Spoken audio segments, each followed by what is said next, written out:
수강생 여러분 안녕하세요. 오늘 특강의 마지막 시간 자서전 쓰고 만들기입니다. 사실 쓰고 만들기 이야기만 해야 될 것 같은데 앞에 이야기가 상당히 길었죠. 제가 어딜 가도 실용적인 이야기보다는 좀 의미를 설명하고 동기를 부여하는 이야기를 좀 많이 하는 편입니다. 바꿔 얘기하면 어떤 실용적인 것 때문에 포기하시는 분들은 많지 않아요.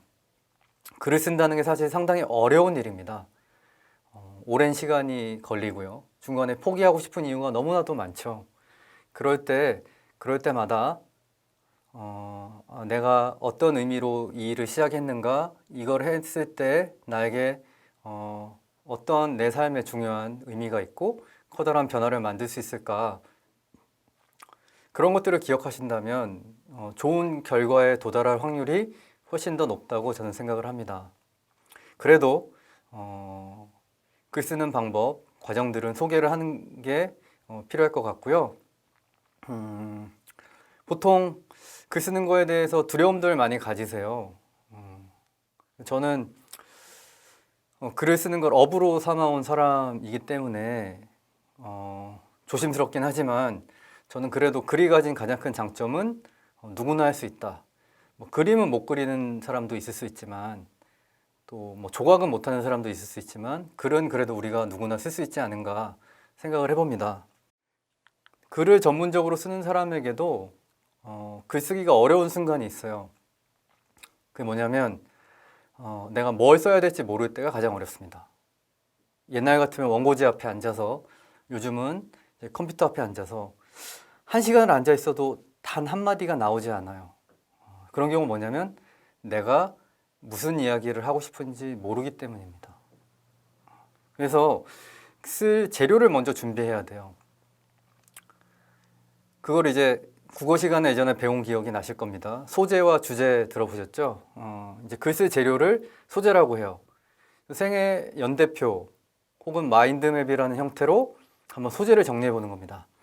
생애 연대표는 일단 시간의 흐름을 이렇게 배열을 하시면 돼요. 내가 어떤 분은 태어나기 전에 우리 선조 이야기로 시작하는 분도 계시기 때문에 어쨌든 어느 순간부터 생애 연대표를 쭉 그리는 거죠. 시간들이 쭉 배치되고 그 다음에 그 시간에 따라서 등장하는 어떤 공간들이 있습니다. 그때는 내가 여기 살았고 어느 초등학교, 이때 어디 여행을 가서 갔던 곳, 친구들과 갔던 놀러 다니던 어떤 거리, 이런 식의 공간들이 등장하죠. 그 다음에 중요한 인간들이 등장합니다. 부모님, 원가족이라고 부르는 내가 태어났을 때 이미 있던 나의 가족들, 어린 시절 동네 친구들, 이웃들, 학교 동창들, 이렇게 내 인생의 중요한 사건, 시간과 공간과 인간들을 정리하고 나면 거기서 이제 중요한 사건들이 나와요. 그 기준은 오직 자신만이 가지고 있습니다. 자신의 어떤 기준에 의해서 중요한 시간과 공간과 인간, 그것들을 배경으로 일어난 사건들을 한번 적어보는 거죠. 마인드맵의 형태로 그리는 것도 좋고요. 이때 좀 드릴 수 있는 팁은 뭐냐면 가장 오래된 기억부터 하나하나 하다 보면 자연스럽게 나한테 중요한 것들은 그 연대표 안에서 튀어나오게 됩니다. 또 하나의 팁은 자신의 감정, 내가 가장 기뻤던 순간, 가장 슬펐을 때, 힘들었을 때, 화가 났던 순간, 이렇게 감정을 중심으로 한번 사건들을 찾아보는 것도 좋은 방법이에요. 그 다음에 아예 사람에 집중해서 나에게 가장 고마웠던 사람, 나에게 힘을 줬던 사람, 교훈을 준 사람, 미안한 사람, 이렇게 사람들 중심으로 한번 소재를 찾아보는 것도 방법입니다. 그 다음에 예전에 뭐 MT 같은 데 가면 그런 거 많이 했죠. 인생의 곡선을 이렇게 그래프를 그려봐서 내가 가장 좋았을 때, 힘들었을 때, 슬펐을 때, 실패했을 때, 이런 식의 곡선을 그려봐도 좋고요. 어떤 방법을 통해서 생애 연대표에 내 인생의 배경이 되는 것들과 거기서 벌어진 중요한 사건들이 쭉 펼쳐지면 이제 글 쓸 재료들이 정해진 겁니다. 그 다음 주제도 마찬가지로 글 나는 어떤 글을 써야 할까? 나는 무슨 이야기를 쓰고 싶은가와 연관이 있고요. 또 하나는 이 주제가 어떤 선택의 판단의 근거가 됩니다. 뭐 주제라는 게 대단한 게 아니고 자기 인생을 쭉 한번 들어보면 제가 이렇게 물어보죠. 제가 이제 삶의 주제는 다른 말로 하면 그 사람의 삶의 의미예요. 내 삶의 의미는 과연 무엇인가? 제가 사람이 많은 거리에 나가서 지나가는 사람에게 선생님, 당신 삶의 의미는 무엇인가요?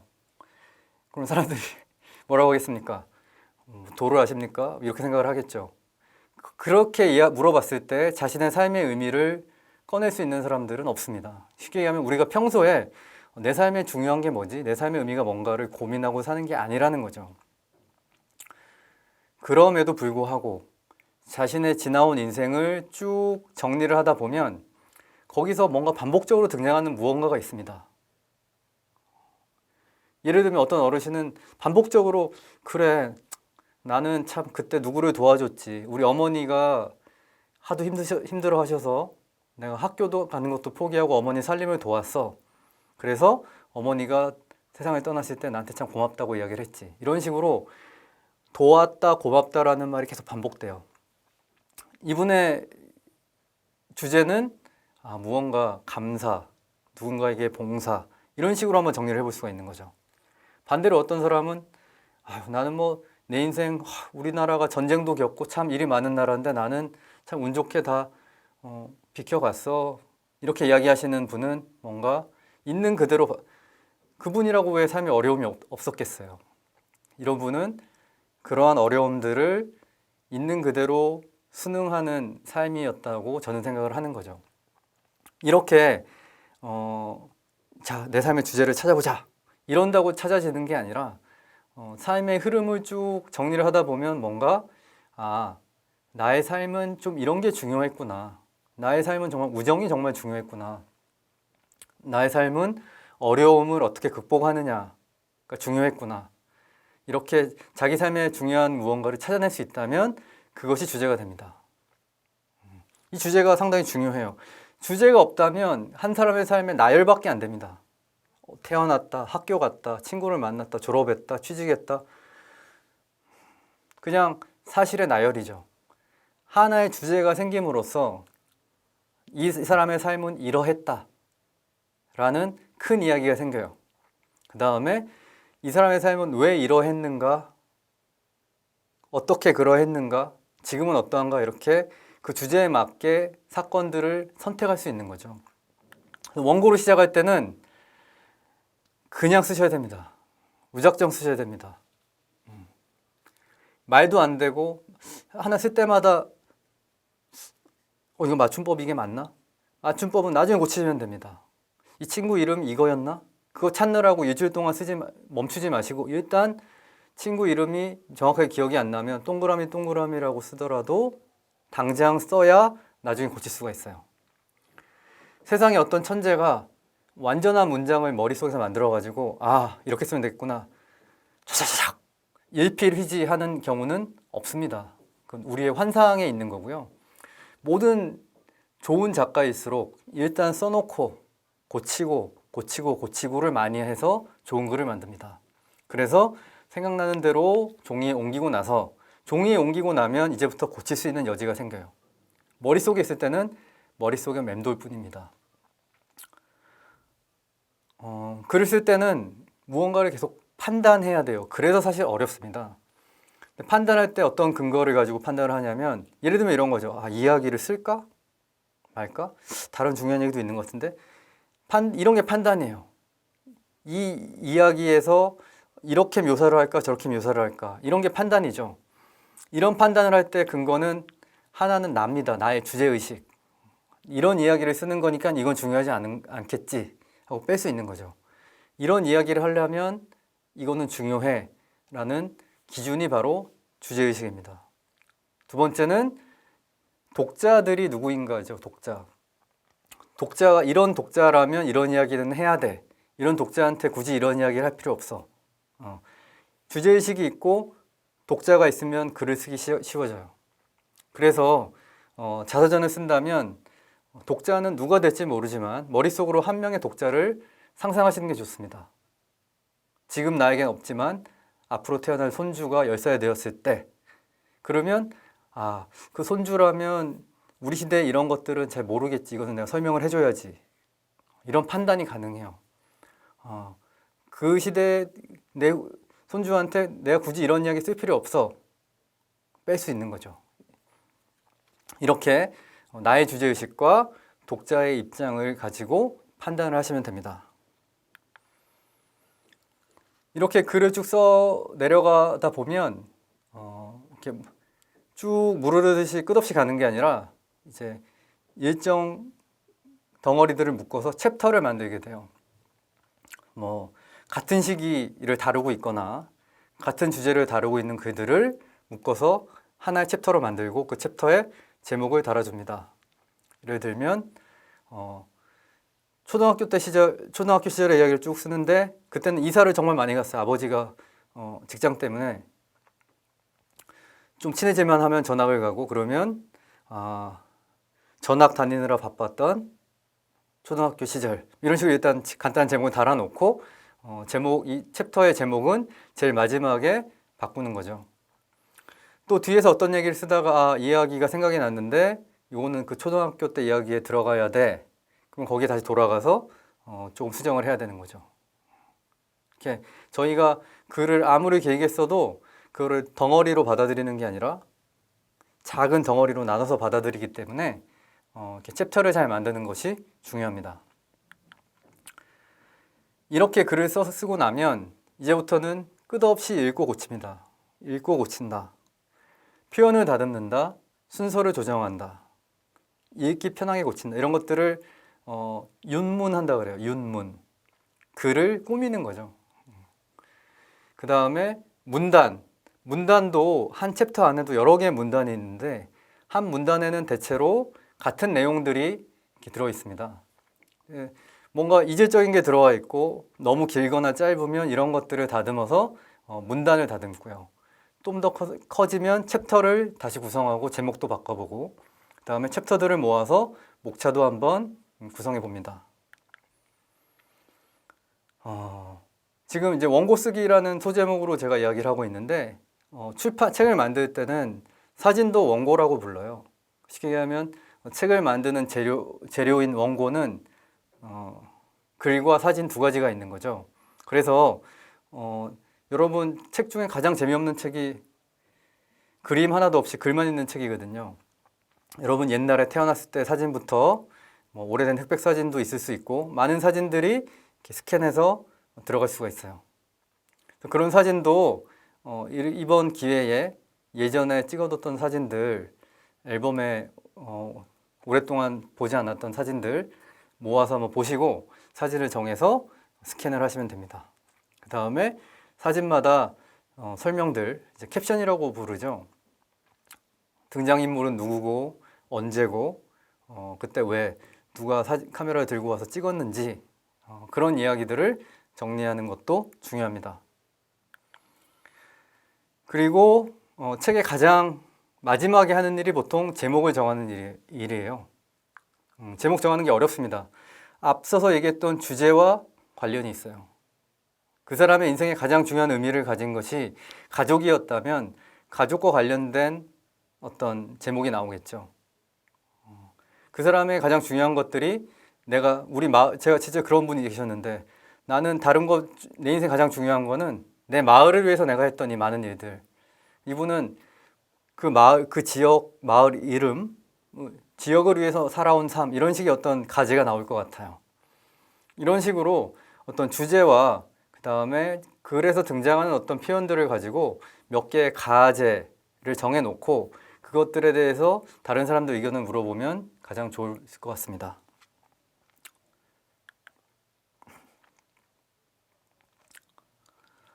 자, 이렇게 원고가 완성되면 원고는 편집과 디자인이라는 과정을 거칩니다. 보통 이제 편집이라고 하면 편집, 윤문, 교정, 교요를 합쳐서 편집이라고 부르는데요. 쉽게 얘기하면 누군가 써놓은 글, 원고를 다듬는 과정이에요. 이게 잘 돼야 사실 좋은 책이 나옵니다. 왜냐하면 내가 글을 계속 쓰면서 사실 자기도 그 글이 이제 지겨워요. 이거를 더 이상 보고 싶지 않습니다. 대부분의 경우는. 누군가가 제3자의 눈으로 검토를 해주고 자기는 이렇게 알고 썼으니까 찾지 못한 오류를 찾아서 고쳐주는 거예요. 그리고 내용 전체를 훼손하지 않는 범위에서는 표현이나 이런 구성들을 바꿉니다. 편집이 잘 된 책이 사실 좋은 책입니다. 다음에 편집이 글과 원고, 사진을 다듬고 순서를 배치하고 이런 것들을 이제 종이의 형태, 책의 형태로 디자인하는 것 합쳐서 이제 편집 디자인이라고 불러요. 이런 과정을 거치고 나면 이제 그 거친 것들 제3자가 편집 디자인을 했기 때문에 대부분의 경우에 저자가 이게 잘 됐나? 편집 디자인하는 과정에서 뭔가 내용이 빠지거나 잘못 고쳐진 게 없나? 이런 것들을 살펴보고 마지막으로 고칩니다. 이제 검토 및 피드백을 주고요. 그러고 나면 이제 우리가 알고 있는 인쇄도 하고 제본도 하고 그러고 나면 몇몇 사람들 기념하는 조촐한 자리도 마련하고 나중에 한 10년 지나고 나니까 더 많은 이야기가 생겨서 개정 증보를 하기도 합니다. 이렇게 책이 완성되는 거죠. 너무 제가 추적해서 설명했을 수는 있지만 기본적으로 책을 만드는 과정은 이러합니다. 이 중에서 인쇄와 제본이라는 것이 불과 20년 전만 해도 어떤 책 한 권을 인쇄 제본하는 데 들어가는 비용이 1,000만 원 단위였어요. 왜냐하면 몇천 권 단위로밖에 책을 찍을 수 없었던 시절이기 때문에 그렇습니다. 지금은 디지털 기술도 많이 발달을 하고 프린팅 기술도 많이 발전을 해서 단 한 권의 책이라도 만들 수가 있어요.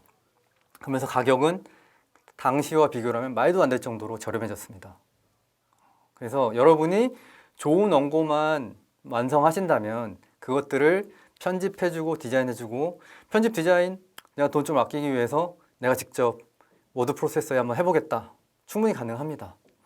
인쇄 제본 아끼기 위해서 최소한의 어떤 직접 인쇄소에 가서 고생 좀 되겠지만 한번 해보겠다. 또 가능해요. 가장 중요한 것들은 좋은 원고를 완성하는 겁니다. 그리고 저희 회사가 편집하고 자서전에 대해서만큼은 편집하고 디자인하고 인쇄 제본을 의뢰하고 하는 것들에 대해서는 많은 경험을 가지고 있으니까요. 그런 것들에 대해서는 도움이 필요하시면 언제든지 연락을 하시면 될 것 같습니다. 마지막으로 이런 원고를 진행하는 과정에서 도움이 될 만한 사이트와 휴대폰 앱을 좀 소개를 드릴 건데요. 글을 잘 쓰는 방법이 뭐냐고 물어보시는 분들이 있습니다. 여러분도 궁금하실 수 있는데 글을 잘 쓰려면 첫 번째로는 다른 사람이 쓴 글을 많이 읽어야 되고요. 그 다음에는 많이 써봐야 돼요. 많이 써보는 건 하실 수 있을 거고 다른 분들은 어떻게 자기의 삶을 정리했는지 좋은 어떤 글을 보고 싶으시면 저희 이제 꿈틀 홈페이지에 오시면 많은 분들의 이제 자서전, 인생을 담은 책들을 보실 수 있으니까요. 도움이 될 겁니다. 그 다음에 사진을 정리할 때는 요즘 스캐너 이런 거 필요 없어요. 우리가 가지고 있는 휴대폰에 좋은 그냥 무료 앱으로 얼마든지 편하게 스캔한 것처럼 잘 찍을 수 있고요.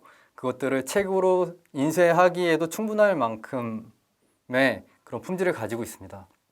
그래서 여러 가지 앱이 있지만 무료이고 가장 편리한 앱으로 오피스 렌즈라는 앱을 제가 소개시켜 드릴 테니까요. 꼭 한번 써보시면 좋을 것 같고요. 그다음 마지막으로 원고를 정리할 때 원고를 아마 원고지나 종이에 쓰시는 분은 요즘은 없을 거고요. 워드 프로세서, 워드나 아래 한글 같은 데 쓰셔도 됩니다. 제가 또 하나 권해드리는 거는 인생 낙서라는 앱이 있어요. 역시 무료 앱이고요. 요거는 무료로 회원 가입을 하시면 거기에 나오는 질문에 맞춰서 예를 들면 당신의 초등학교에 대해서 얘기해 주세요. 거기에 대한 답을 쓰고 거기에 관련된 사진을 업로드하는 방식으로 원고를 정리할 수 있는 앱이에요. 그래서 여기에 정리를 하시면 그 앱에 정리한 내용을 또 워드 파일로 다운로드를 받을 수 있으세요. 책을 만들기에 무척 편해지죠. 그래서 여기에 회원 가입을 하실 때 저희 추천인 코드, 저희 회사 추천인 코드 넣으시면 저희 회사가 거기서 다운로드 받은 파일을 가지고 책을 만들 때는 소정의 할인을 제공해 드리니까요.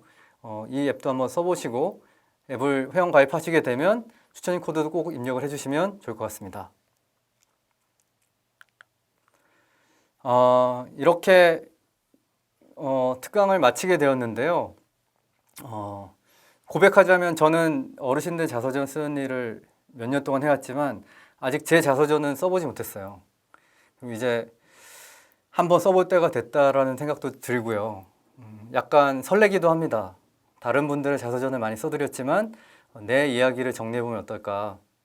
그리고 제가 강연을 통해서, 특강을 통해서 자서전을 쓰는 것들은 이런 의미가 있고 이런 점이 좋다.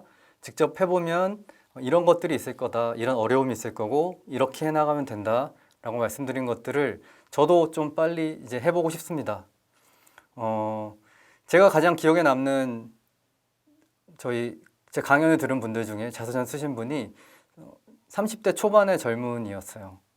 그래서 직장을 바꾸는 사이에 자기 삶을 한번 돌아보고 내가 초등학교 때 꿈은 무엇이었는데 그 꿈들이 변해서 지금은 어떤 꿈을 꾸고 있는가 라는 주제로 한번 자서전을 써보고 싶다고 했던 젊은이가 기억이 납니다.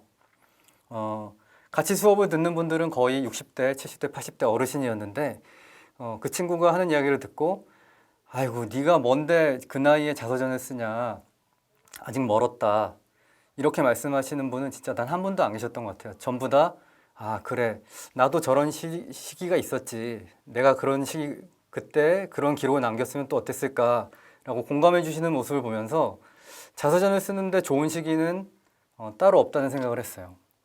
내가 지금 한번 용기를 내서 조금 시간이 들겠지만 조금의 노력이 들겠지만 한번 해보자라고 마음먹는 지금 이 순간이 바로 시작하기에 가장 좋은 순간입니다.